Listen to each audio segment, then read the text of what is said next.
During the pandemic, software engineer Keith Buck quit his job at a computer hardware company and joined a gaming company. A lot of the company culture that we had didn't really stick through the pandemic.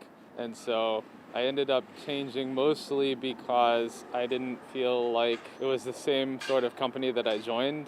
Employers beware, a trend being called the Great Resignation is happening now. The company Resume Builder surveyed 1,250 U.S. adults who are currently employed.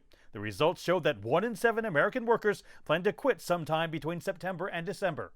The sector with the highest rate is the U.S. computer and IT industry, with 40% of those surveyed either having already quit or intending to by year's end.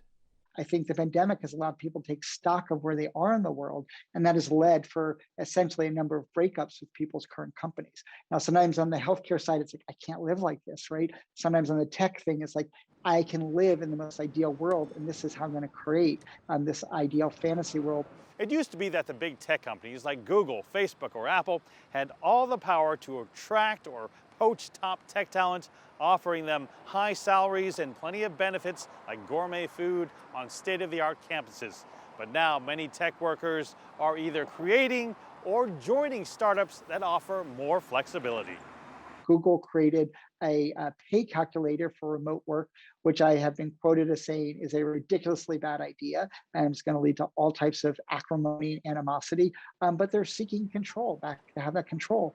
And I think what a lot of people are doing is, I don't have to work for a big company. I don't need those amenities. And now people are saying, wait, I can do my job from anywhere. The employee has the power now for the first time, I think, in the longest time that I've been in the working world, where I felt the employees have the power to really determine their future and their outcomes. And the employers have to sort of start thinking about more flexibility and not being so hardline on these policies about you have to be in the office, because it's not going to work that way.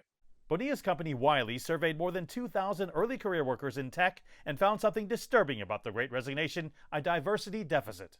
68% of respondents felt uncomfortable at a job because of their gender, ethnicity, socioeconomic background, or neurodevelopmental condition.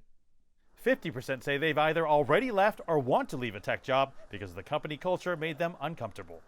They didn't feel that there was inclusivity in these companies where they were hired but not really welcome by other folks in the company.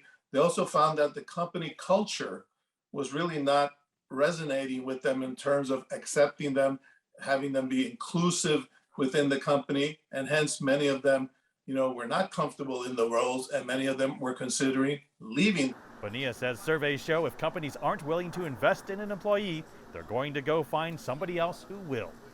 Mark New, CGTN, Mountain View, California.